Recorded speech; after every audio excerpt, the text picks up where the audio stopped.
जय हिंद दोस्तों, welcome to the सरकारी जॉब। आज हम डिस्कस करने वाले इलेक्ट्रिशियन का क्वेश्चन पेपर जो कि रहेगा आपका स्टाइपेंड ट्रेनी मेंटेनर, मतलब कि जो आपका स्टाइपेंड ट्रेनी कैटेगरी सेकंड होता है, जो कि आपकी बार्क में और एनपीसीएल में इसकी वैकेंसीज आती है। तो हम उसी के लिए क्वेश्चन पेपर डिस्कस करने वाले हैं। पिछला क्वेश्चन पेपर है 2019 का, कैटेगरी सेकेंड।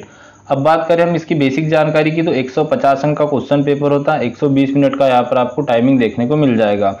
आगे क्या होगा इसमें, तो देखिए आपका एडवांस टेस्ट होता है, 1/3 की नेगेटिव मार्किंग होती है। टोटल क्वेश्चन इसमें 50 होते हैं। एक क्वेश्चन के लिए 3 अंक दिए जाते हैं। चलिए बिना देरी किए हुए हम स्टार्ट करते हैं आज की क्लास को। उससे पहले मेरी रिक्वेस्ट रहेगी कि अगर आप चैनल से पहली बार विजिट कर रहे हो तो आप सब्सक्राइब करके बेल आइकन को ऑन कर दीजिएगा, और साथ ही साथ वीडियो अच्छा लगता है तो लाइक जरूर कीजिएगा। देखिए फर्स्ट क्वेश्चन आपको यहाँ पर क्या दिया है। फर्स्ट क्वेश्चन में पूछा गया आपको कि भारत में घरेलू विद्युत उपकरणों के लिए उपयोग किया जाने वाला मेन सप्लाई वोल्टेज होता है। तो क्या होता है भाई, क्या 110 होता है, 48 होता है, 220 वोल्ट होता है या 5 होता है। देखिए इसका करेक्ट आंसर आपका क्या आ जाएगा। सिंपल क्वेश्चन है, आप सभी जानते होंगे कि घरेलू उत्पाद में जो उपकरण यूज किए जाते हैं इसका जो मेन सप्लाई वोल्टेज होता है वो होता है 220 डिग्री। तो सी आपका करेक्ट आंसर हो जाएगा। Next question, question number 2, single phase induction में मोटर में का उपयोग करके स्व प्रारंभ किया जा सकता है। मतलब ऑटोमेटिक उसको ऑन करना है, सेल्फ स्टार्ट करना है सिंगल फेज इंडक्शन मोटर को। तो क्या करेंगे इसके लिए, तो देखिए इसका जो करेक्ट आंसर है वो क्या जाएगा आपका, कैपेसिटर लगाएंगे, मतलब कि संधारित्र लगाएंगे। ऑप्शन नंबर बी आपका करेक्ट आंसर हो जाएगा। देखिए क्वेश्चन का लेवल देख लीजिए आप, इसी टाइप के क्वेश्चन आपको देखने को मिलेंगे। यह ऑथेंटिक क्वेश्चन पेपर है आपका स्टाइपेंड ट्रेनी कैटेगरी सेकेंड का। तो अगर आप बार की तैयारी कर रहे हो तो आपको प्रीवियस ईयर क्वेश्चन पेपर को वॉच करना चाहिए। पेशेंस बना के पूरी क्लास को देखिएगा। थर्ड क्वेश्चन रहेगा आपका, which of the following is use for short circuit protection in electrical circuit. मतलब कि विद्युत सर्किट के शॉर्ट सर्किट सुरक्षा के लिए निम्नलिखित में से किसका उपयोग किया जाता है। तो शॉर्ट सर्किट के लिए हम किसका उपयोग करते हैं, फ्यूज तार का कहते हैं। तो यहाँ पर ऑप्शन देख लेते हैं। फर्स्ट है आपका प्रतिरोध, सेकेंड ऑप्शन है आपका ओवरलोड रिले, सी ऑप्शन है आपका कॉन्टेक्ट और डी ऑप्शन है आपका फ्यूज। तो यही आपका करेक्ट आंसर हो जाएगा, फ्यूज आपका ऑप्शन नंबर डी में है।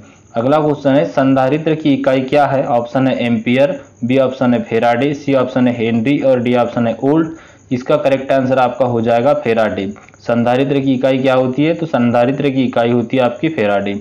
नेक्स्ट क्वेश्चन है क्वेश्चन नंबर 5। इसमें क्या पूछा गया है आपसे, सीसा एसिड बैटरी में को विद्युत अपघट्य स्वरूप उपयोग किया जाता है। देखिए जो आपकी मतलब कि जो सीसा एसिड बैटरी होती है इसमें विद्युत अपघट्य के रूप में किसी यूज किया जाता है। तो इसको यूज किया जाता है H2SO4 को, जिसको आप क्या कहते हैं, सल्फ्यूरिक अम्ल या अम्लों का राजा भी कहा जाता है। नेक्स्ट क्वेश्चन है, एक शुष्क सेल, जस्ता और कार्बन का वोल्टेज कितना होता है। देखिए शुष्क सेल जो होता है इसका वोल्टेज होता है 1.5 वोल्ट, जो कि आपके ऑप्शन नंबर ए में मिल जाएगा। हम यहाँ पर क्विकली क्वेश्चन पेपर को देख रहे हैं, ज़्यादा डिस्कस नहीं कर रहे हैं, ध्यान में रखिएगा ताकि आपके पूरे क्वेश्चन जल्दी से कवर अप कराए जा सके। नेक्स्ट क्वेश्चन है क्वेश्चन नंबर 7। यहाँ पूछा गया कि समानांतर में जुड़े प्रत्येक 3 ओम के 3 प्रतिरोधों का समतुल्य प्रतिरोध क्या होगा। क्या 3 ओम होगा, 6 ओम होगा, 9 ओम होगा या 1 ओम होगा। तो इसका जो करेक्ट आंसर है वो आ जाएगा आपका ऑप्शन नंबर डी, 1 ओम होगा। दोस्तों ये प्रीवियस ईयर क्वेश्चन पेपर है। अगर आप चाहते हो पूरे प्रीवियस ईयर क्वेश्चन पेपर, चाहे आप स्टाइपेंड ट्रेनी कैटेगरी में, चाहे वो फर्स्ट पेपर हो आपका जो कि आपका आ जाएगा पहला वाला, और चाहे वो एडवांस टेस्ट हो जो कि सेकंड होता है, सारे क्वेश्चन पेपर आपको मिल जाएंगे। टेलीग्राम ग्रुप आप ज्वाइन कर लीजिए, और साथ ही साथ आपको यहाँ पर डिस्क्रिप्शन बॉक्स में लिंक दी गई है, वहाँ से भी आप इसको डाउनलोड कर सकते हो। नेक्स्ट क्वेश्चन है आपका क्वेश्चन नंबर 9। इसमें क्या पूछा गया है, निम्नलिखित में से कौन एक अवरोधक नहीं है। तो देखिए अवरोधक कौन नहीं है, अवरोधक का मतलब यहाँ पर इंसुलेटर की बात की गई। दो चीजें होती है, एक होता है आपका इंसुलेटर और एक होता है आपका कंडक्टर। इंसुलेटर क्या होता है, अवरोधक का मतलब यहाँ पे ये हुआ कि जिसमें से आपकी विद्युत या इलेक्ट्रिसिटी जो होती है वह नहीं बह सके, वो आपका अवरोधक हो जाएगा। तो अवरोधक क्या नहीं होगा, क्या माइका नहीं होगा, ग्रेफाइट नहीं होगा, प्लास्टिक नहीं होगा या पेनिसिलिन नहीं होगा। देखिए इसका जो करेक्ट आंसर है वो आ जाए आपका ग्रेफाइट। क्या पूछा इसमें, अवरोधक नहीं है पूछा था। प्लास्टिक भी आपका क्या होता है, इंसुलेटर होता है।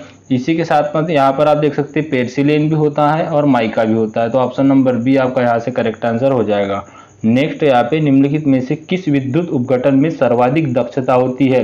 क्या सिंक्रोनस मोटर में, डीसी मोटर में, इंडक्शन मोटर में या ट्रांसफार्मर में। तो इसका करेक्ट आंसर आपका क्या आ जाएगा, ट्रांसफार्मर इसका करेक्ट आंसर हो जाएगा। यहाँ पर सबसे सर्वाधिक दक्षता वाला उपकरण पूछा गया था। नेक्स्ट क्वेश्चन देख लेते, क्वेश्चन नंबर 11। इसमें क्या पूछा गया है, इसमें पूछा गया है कि पावर ट्रांसमिशन के इनपुट से आउटपुट तक कौन सी मात्रा परिवर्तित नहीं होती। ऑप्शन है धारा, B option voltage, C option है आवृत्ति और डी ऑप्शन है इनमें से मतलब ऑल ऑफ दिस या यह सभी। तो इसका जो करेक्ट आंसर है वो आ जाए आपका फ्रीक्वेंसी जो होती है यह पावर ट्रांसमिशन के इनपुट से आउटपुट तक परिवर्तित नहीं होती, मतलब फ्रीक्वेंसी आपकी सेम बनी रहती है। नेक्स्ट क्वेश्चन है क्वेश्चन नंबर 12। इसमें क्या पूछा गया है कि सर्कुलेज केज इंडक्शन मोटर में स्लिप रिंग होती है। ऑप्शन है यहाँ पर 0, बी ऑप्शन है 2, सी ऑप्शन है 3 और डी ऑप्शन है 1। तो इसका जो करेक्ट आंसर है वो आ जाएगा आपका option number A 0। Next question देख लेते हैं क्वेश्चन नंबर 13। इसमें क्या पूछा गया है, बिजली का हीटर तैयार करने के लिए किस तार का उपयोग किया जाता है। ऑप्शन है स्टील, बी ऑप्शन है कॉपर, सी ऑप्शन है नाइक्रोम और डी ऑप्शन है एल्यूमिनियम। देखिए जो बिजली के तार होते हैं इसके लिए हम यूज़ करते हैं नाइक्रोम का, तो सी आपका करेक्ट आंसर हो जाएगा। नेक्स्ट क्वेश्चन है 14। निम्नलिखित में से किसमें ओम सूत्र का पालन हो रहा है। I equal V R, B option है I equal V square R, C option है आपका I square V upon R और डी ऑप्शन है आपका V इक्वल आई आर। तो देखिए इसका जो करेक्ट आंसर होगा आप सभी जानते हो कि क्या हो जाएगा, V equal I R. Option number D जो इसका करेक्ट आंसर हो जाएगा। नेक्स्ट क्वेश्चन रहेगा आपका स्थिर विद्युत चार्ज वाले क्षेत्र में होता है। तो स्थिर विद्युत चार्ज वाले क्षेत्र में क्या होता है, इसका करेक्ट आंसर आ जाएगा आपका विद्युत और चुंबकीय क्षेत्र होता है। तो यहाँ पर आप देख सकते हो अलग अलग ऑप्शन आपको देखने को मिल जाएंगे। फर्स्ट ऑप्शन आपका विद्युत और चुंबकीय क्षेत्र है, ये आपका राइट आंसर हो जाएगा। अगला क्वेश्चन है यहाँ पे, कौन सी इंडक्शन मोटर आकार में सबसे बड़ी होती है। ऑप्शन देख लेते हैं, यहाँ पे इंपॉर्टेंट क्वेश्चन रहेगा, यहाँ पे ध्यान में रखिएगा। एक दिया आपका 45 kV 2975 आरपीएम की, बी ऑप्शन है आपका 45 kV 1475 आरपीएम की, सी ऑप्शन है आपका 45 kV 975 आरपीएम की या डी ऑप्शन है आपका ऑल ऑफ दिस। तो देखिए इसका करेक्ट आंसर आपका आ जाएगा ऑप्शन नंबर सी। यहाँ पर आप देख सकते हैं जिसका आरपीएम कम होता है, मतलब 975 आरपीएम 45 kV, सी आपका करेक्ट आंसर हो जाएगा। नेक्स्ट क्वेश्चन देख लेते हैं क्वेश्चन नंबर 70। इसमें पूछा गया है निम्नलिखित में से कौन सा ट्रांसफार्मर का अंश नहीं है। तो इसका करेक्ट आंसर क्या आ जाएगा आपका, ट्रांसफार्मर का अंश कौन सा नहीं है, टैंक नहीं है या कन्वेयर नहीं है या रेडिएटर नहीं है या एक्साइटर नहीं है। तो देखिए यहाँ पर ट्रांसफार्मर के बारे में पूछा गया है, तो आपका जो एक्साइटर होता है ये ट्रांसफार्मर का अंग नहीं होता है, डी आपका करेक्ट आंसर हो जाएगा। नेक्स्ट है यहाँ पर, इसमें पूछा गया है आरपीएम में सिंक्रोनस गति के लिए सूत्र है। तो देखिए सिंक्रोनस गति का सूत्र क्या होता है आपका 120। यहाँ पर देखिए आप ऑप्शन नंबर बी का करेक्ट आंसर हो जाएगा 120 अपॉन एफ अपॉन 5, मतलब 120 इंटू एफ अपॉन 5 जो है आपका option number B correct answer हो जाएगा। नेक्स्ट है यहाँ पर, इसमें पूछा गया है बिजली उत्पादन के लिए सौर पैनल प्लेट का उपयोग करता है। सौर पैनल प्लेट का उपयोग में क्या किसका उपयोग किया जाता है, क्या लोहे का, कॉपर का, फोटोवोल्टाइल का या जस्ते का। तो देखिए इसका जो करेक्ट आंसर है वो हो जाएगा आपका फोटोवोल्टाइल। किसका उपयोग किया जाता है, फोटोवोल्टाइल का उपयोग किया जाता है जो सौर प्लेट होती है उसमें। तो ऑप्शन नंबर सी यहाँ पे आपका करेक्ट आंसर हो जाएगा। नेक्स्ट है यहाँ पर, कॉपर लांस के आनुपातिक होता है। तो देखिए जो कॉपर लांस होता है किसके आनुपातिक होता है, यह होता है आपके एल स्क्वायर के, मतलब ऑप्शन नंबर बी आपका करेक्ट आंसर हो जाएगा। नेक्स्ट है यहाँ पर, बैटरी की क्षमता को में व्यक्त किया जाता है। बैटरी की क्षमता को किस में व्यक्त किया जाता है, तो देखिए बैटरी की क्षमता को व्यक्त किया जाता है AH में। तो आपका जो करेक्ट आंसर है वो क्या आ जाएगा, option number C. Next question देख लेते हैं। अगला क्वेश्चन है आपका, इसमें पूछा गया है एक स्विच को हमेशा के लिए श्रृंखला में जोड़ा जाता है। ऑप्शन है यहाँ पर न्यूट्रल तार, फेज तार, ग्राउंड तार या कहीं से भी। तो कहाँ से जोड़ सकते हैं हम श्रृंखला में, इसका जो करेक्ट आंसर है वो हो जाएगा आपका फेज तार में। कहाँ से जोड़ते हैं, फेज तार से जोड़ते हैं, ऑप्शन नंबर बी आपका करेक्ट आंसर हो जाएगा। नेक्स्ट क्वेश्चन है यहाँ पर, जहाँ यांत्रिकी और अग्नि सुरक्षा की आवश्यकता है वहाँ किस प्रकार की वायरिंग की जाएगी। देखिए जहाँ यांत्रिकी मतलब कि यहाँ पर मैकेनिकल एंड सेफ्टी वायर की आवश्यकता है, तो यहाँ किस प्रकार की वायरिंग की जाएगी, तो यहाँ पर वायरिंग की जाएगी आपकी PVC की। तो सी जो है आपका करेक्ट आंसर हो जाएगा। नेक्स्ट क्वेश्चन देख लेते हैं क्वेश्चन नंबर 24। इसमें क्या बोला गया है कि जब 2 एम्पियर विद्युत धारा 1-2 ओम प्रतिरोध के फिलामेंट से गुजरती है तब मात्रा की ऊष्मा उत्पन्न होगी 4 वोल्ट की, 2 वोल्ट की, 4 वाट की, 2 वाट की, 8 वाट की या 1 वाट की। तो इसका जो करेक्ट आंसर है वह जाएगा ऑप्शन नंबर सी 8W। अगला क्वेश्चन है आपका, 3 फेज स्टार कन्वेंशन में फेज वोल्टेज लाइन वोल्टेज का कितना गुना होता है। तो देखिए जो 3 फेज स्टार कनेक्शन होता है इसमें फेज वोल्टेज लाइन वोल्टेज का कितना गुना होगा, तो यह हो जाएगा आपका 1.00। तो ऑप्शन नंबर सी आपका करेक्ट आंसर हो जाएगा। नेक्स्ट क्वेश्चन है, इसमें क्या पूछा गया है 26 नंबर के क्वेश्चन में, विद्युत वायरिंग में रंग का तार ग्राउंड के लिए उपयोग किया जाता है। विद्युत वायरिंग में किस रंग का तार ग्राउंड के लिए उपयोग किया जाता है, तो यह किया जाता है आपके हरे रंग का, जो कि आपके ऑप्शन नंबर डी में मिल जाएगा। नेक्स्ट क्वेश्चन है, शुद्ध प्रतिरोध सर्किट का पावर फैक्टर होता है।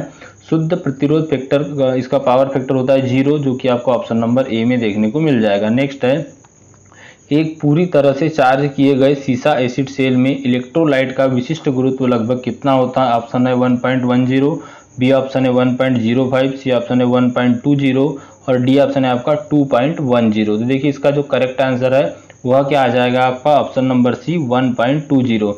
दोस्तों आगे बढ़ने से पहले मैं आपको बता दूं, अगर आप एक सीरियस वे में तैयारी कर रहे हो और आप चाहते हो कि 2024 में आपका सिलेक्शन हो ही जाए, तो ऐसे ही कुछ क्वेश्चनों को इंक्लूड करके हमने इलेक्ट्रिशियन ट्रेड थ्योरी की बुक लॉन्च की है। इस बुक में आपको हिंदी इंग्लिश दोनों लैंग्वेज में क्वेश्चन दिखाई देंगे और इसी के साथ साथ उसके आंसर भी जस्ट नीचे ही मेंशन किए गए। अब सबसे बड़ी बात मैं इसमें आपको बता दूं कि इसमें जो भी क्वेश्चन है सारे के सारे सिलेक्टेड क्वेश्चन है और इसमें जो क्वेश्चन है आपके बार के एग्जाम, एनपीसीआर के एग्जाम, डीआरडीओ आदि के एग्जाम, इसके लिए मोस्ट इंपॉर्टेंट रहने वाले हैं। सेलेक्टेड क्वेश्चन है, कम क्वेश्चन है, लगभग यहाँ पर 900 क्वेश्चन आपको देखने को मिलेंगे इस बुक में। यह पीडीएफ फॉर्म में रहेंगी, इसके लिए आपको डिस्क्रिप्शन बॉक्स में लिंक मिल जाएगा, वहां से आप इसको परचेज कर सकते हो, या यहाँ पर व्हाट्सएप नंबर दिया है वहां से भी आप इसको परचेज कर पाओगे। दूसरी चीज, हमने साइंस की बुक खास करके बार्क और एनपीसीआर के एग्जाम के लिए निकाली है और इसमें आपको ऐसे ही क्वेश्चन देखने को मिलेगा, मतलब इससे बाहर आपका साइंस नहीं जाने वाला। अगर आप साइंस को सिर्फ और सिर्फ इस एक पीडीएफ बुक से भी कवर करते हो तो आपका साइंस यहाँ से कवर हो जाएगा। 3000 प्लस क्वेश्चन है इसमें। इसके साथ साथ प्रीवियस ईयर के जितने भी क्वेश्चन थे उनको भी इंक्लूड किया गया। इसी के साथ में जो mostly topic department of atomic energy में पूछे जाते हैं उनको भी यहाँ पर इंक्लूड किया गया है। तो यह जो बुक रहेगी आपको 2024 में सिलेक्शन दिलाने के लिए मोस्ट इंपॉर्टेंट रहेगी। तो अगर आप एक सीरियस वे में तैयारी कर रहे हो तो आपको ये बुक परचेज करना चाहिए। इसका प्राइस नॉर्मली रखा गया है। इलेक्ट्रिशियन थ्योरी की जो बुक है आपका, इसका प्राइस है 79 रुपीज़ और जो आपका जनरल साइंस है इसका प्राइस है 40 रुपीज़। सबसे कम प्राइस में यहाँ पर आपको यह दोनों बुक देखने को मिल जाएगी। लगभग 120 रुपये में आप ये दोनों बुक ले सकते हो। अगर सिंगल लेना चाहो तो सिंगल भी ले सकते हो। जहाँ पर आपको 2000-3000 के कोर्स काम नहीं आएगी वहाँ पर ये बुक देख लीजिएगा आप, बहुत ही ज़्यादा बेनिफिट देगी। तो चलिए हम हमारी क्लास को आगे बढ़ाते हैं। अगर आप यह बुक परचेज करना चाहते हैं तो आप जब तक लिंक एक्टिवेट ना हो जाए, जैसे ही लिंक एक्टिवेट हो जाएगी डाउनलोड करने की, हम आपको डिस्क्रिप्शन बॉक्स में दे देंगे। जब तक लिंक एक्टिवेट ना हो जाए आप इस व्हाट्सएप नंबर पर व्हाट्सएप कीजिए। बहुत कम समय बचा है आपके पास, तैयारी को मजबूत कीजिए। अगले महीने आपका एग्ज़ाम होने ही वाला है, यह समझ के आप तैयारी को मजबूत कीजिए। तो चलिए आगे बढ़ाते हैं हमारी क्लास को। बढ़ाते हैं, यहाँ पर अगला क्वेश्चन देखिए आप। अगले क्वेश्चन में आपसे क्या कहा गया है कि निम्नलिखित में से कौन सा एक केबल को भौतिक नुकसान से बचाता है। क्या आर्मर बचाता है, कंडक्टर बचाता है, इंसुलेटर बचाता है या शीथ। तो देखिए जो केबल होता है इसको भौतिक नुकसान से, फिजिकली डैमेज से कौन बचाता है, यह बचाता है आपका आर्मर। तो यहाँ पर करेक्ट आंसर आपका ऑप्शन नंबर ए हो जाएगा। नेक्स्ट क्वेश्चन है यहाँ पे क्वेश्चन नंबर 13, निम्नलिखित में से कौन सा एक सक्रिय घटक है। संधारित्र, ट्रांजिस्टर, इंडक्टर या प्रतिरोध। तो देखिए प्रतिरोधक और संधारित्र, यहाँ पर आप क्वेश्चन को समझिएगा थोड़ा सा। क्या पूछा गया है कि निम्नलिखित में से कौन सा एक सक्रिय घटक है। तो संधारित्र और प्रतिरोध तो हो नहीं सकता। आपका करेक्ट आंसर है, आप क्या आ जाएगा, करेक्ट आंसर आपका आ जाएगा ट्रांजिस्टर। ट्रांजिस्टर जो होता है ये क्या होता है, यह होता है आपका सक्रिय घटक। नेक्स्ट क्वेश्चन है, संतुलित 3 फेज प्रणाली में तीनों फेज के बीच कोणीय अंतर क्या होता है। ऑप्शन है यहाँ पर 120 डिग्री, बी ऑप्शन है 360 डिग्री, सी ऑप्शन है 120 डिग्री और डी ऑप्शन है आपका 16 मतलब कि 60 डिग्री। तो इसका जो करेक्ट आंसर है वो आ जाएगा आपका 120 डिग्री। सॉरी मैंने यहाँ पे 120 डिग्री बोल दिया था।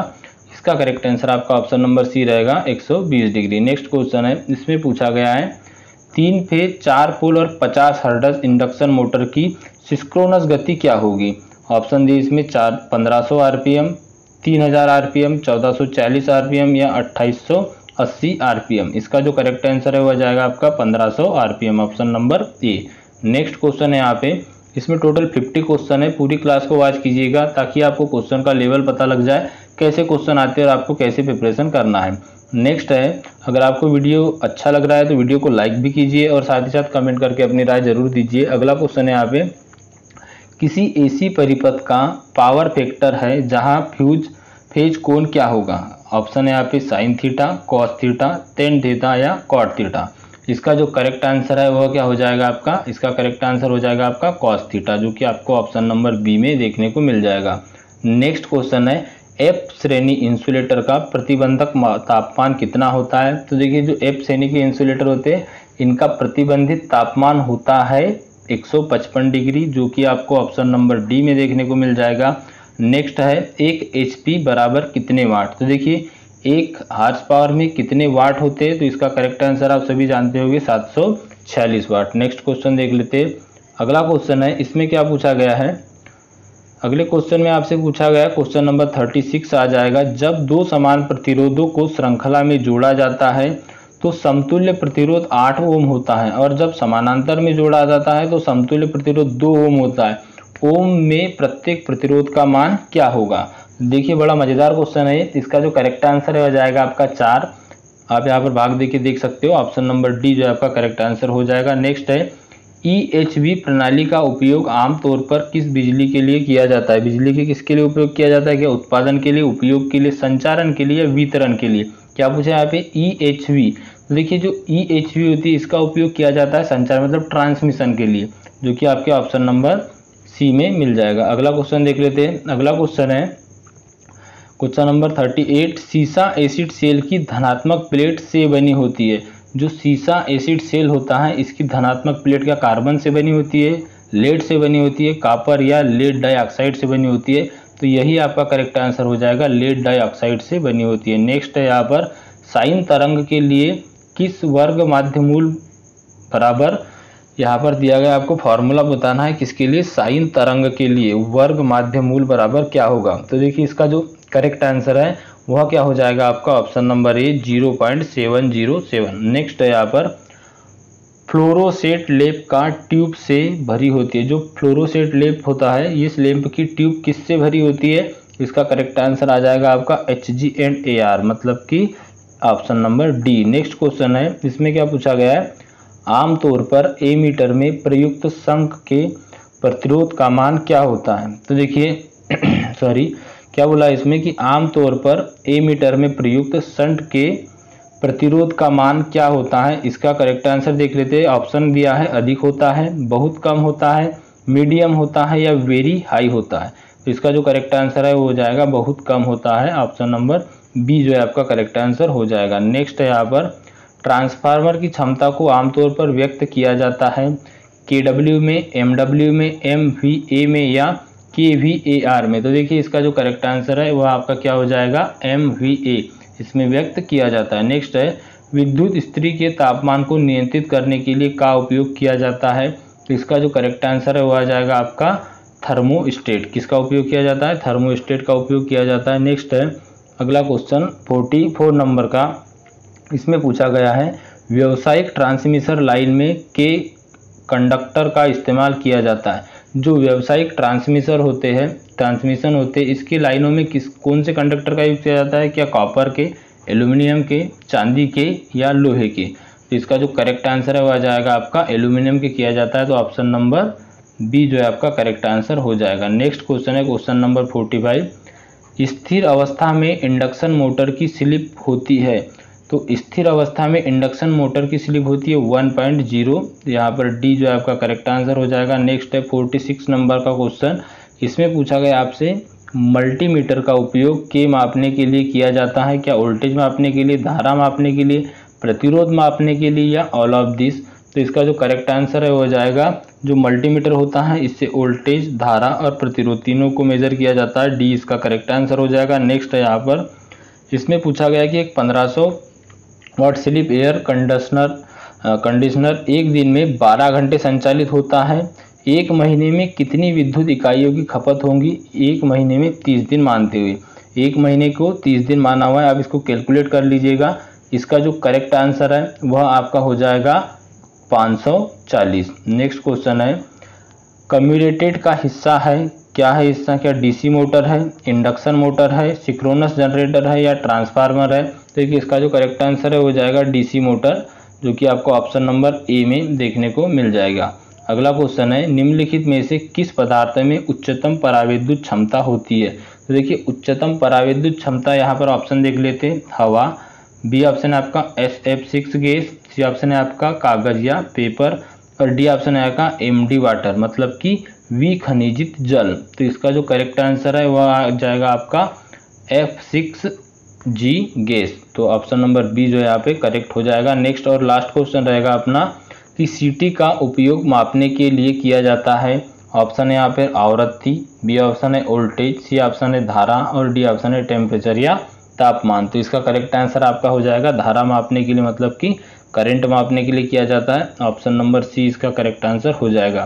तो दोस्तों ये आपका प्रीवियस ईयर का क्वेश्चन पेपर था। आगे भी हम और भी जो क्वेश्चन पेपर है उनको भी डिस्कस करेंगे। अगर आप ई बुक परचेज करना चाहते हो, मोस्ट इंपॉर्टेंट रहेगी आपके बार के एग्जाम के लिए, और साथ ही साथ अगर आपका NPCL का एग्जाम है तो उसके लिए भी। आप एटॉमिक एनर्जी जैसे क्वेश्चन पूछता है ऐसे ही क्वेश्चनों को इसमें शामिल किया गया है। हिंदी और इंग्लिश दोनों प्रकार के क्वेश्चन है। इसी के साथ साथ लगभग क्वेश्चनों की संख्या की बात की जाए तो करीबन 900 क्वेश्चन इसमें शामिल किए गए। हर यूनिट से क्वेश्चन उठाए गए हैं, और इसी के साथ में यह इसमें जो क्वेश्चन है वो प्रीवियस ईयर जो क्वेश्चन है उनको ध्यान में रख के बनाए हुए। अगर आप चाहते हो कि आपको ऑथेंटिक बुक चाहिए तो आपको मैंने बता दिया डिस्क्रिप्शन में आपको लिंक मिल जाएगी, वहां से क्लिक कीजिए और वहां जाकर भी आप इसको डाउनलोड कर सकते हो। आगे हम पेपर डिस्कस करेंगे। अगला कौन सा पेपर डिस्कस करेंगे आप कमेंट बॉक्स में कमेंट करके जरूर बताइएगा। मिलते हैं अगले वीडियो में, तब तक के लिए thank you and bye bye.